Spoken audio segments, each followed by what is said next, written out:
If there was you, IESI, when they were doing it, yeah, and so, So when they're they gonna come, do it 4 times, you said? well, when they come from, I told them that's a need for us. I mean, because, I had spring cleaning when I was growing up or whatever, so even if it's a certain time, it's spring cleaning, like everything, people would get in the habit of put the curb and Republic can come pick it up.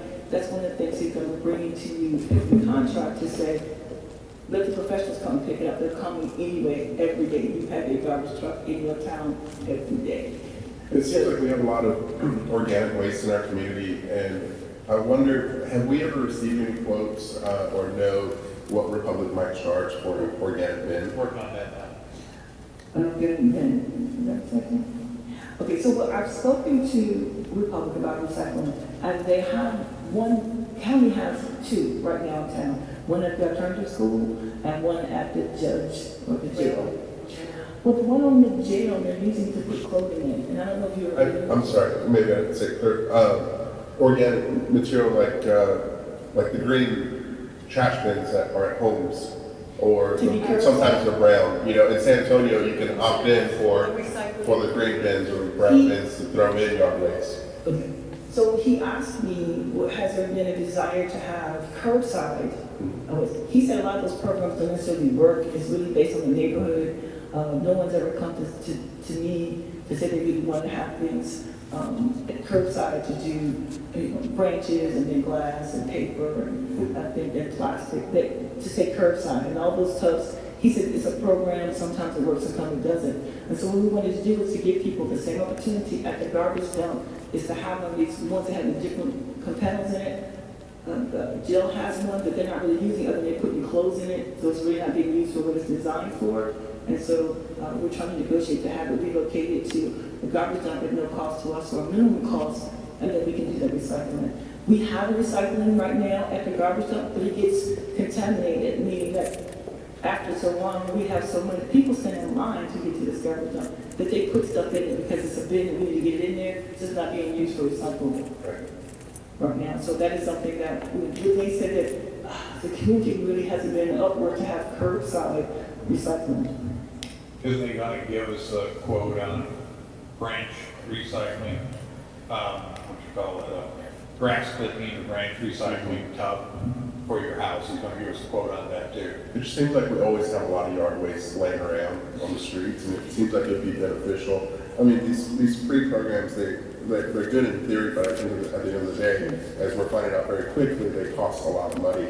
And our utility rates did go up, and I understand that was kind of the purpose, just to kind of give back to the community. But our utility rates went up for a reason, and that is to service the loans and provide proper services through utility services, not necessarily for this particular program. This wasn't budgeted into those increases. So I just wonder if there's these other options, the curbside pickup options that. There's an option, and the size of the garbage can is 96 gallons. So 96 gallons, they can have one that's a different color, that's brown. Mm-hmm. It's very seasonable. If you request it for your address, they can deliver one to you, and there's a charge to you. Right.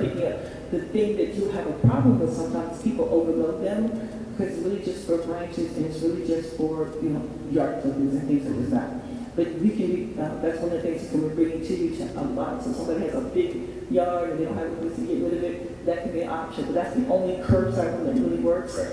But then it's a cost by cost because there's a cost associated with the property. Right, in San Antonio, I think it's like $4 a month. I mean, it's not a little fee. It's not, definitely for. But it's not really quite comparison because remember they're spreading out over a larger base of the cost. And so we're looking at about less than 3,000 because we have 3,000 units, 3,500 units in the city, but that's counting commercial. So you're spreading out about 2,000 people, and so the cost will be a little bit more. But he's going to be bringing those numbers to you because those are the kind of things we talked about, so that we can have all these different options for people to do. Some will have come at a cost, or some will come at just availability to do it on Saturday. What I would like to do is get Mr. Hunter to work. This is free to the city. It's free to the people who have trucks. And what it does is keep the stuff off the streets, curbs, and sidewalks, except for them 3 times a month that they can bring the stuff out. And so it controls the litter, tree limb litter stuff off the roads, and it's free to them Saturdays. Good idea. So then we can put that, because you already have that, I think you created that. Yeah, he's already created it for me, he just got to do Okay. a pretty whatever you got That's a to really do. good sample for you to have. Yeah, and so I've already got it on my notes here, so. Okay, so then we'll work on that one.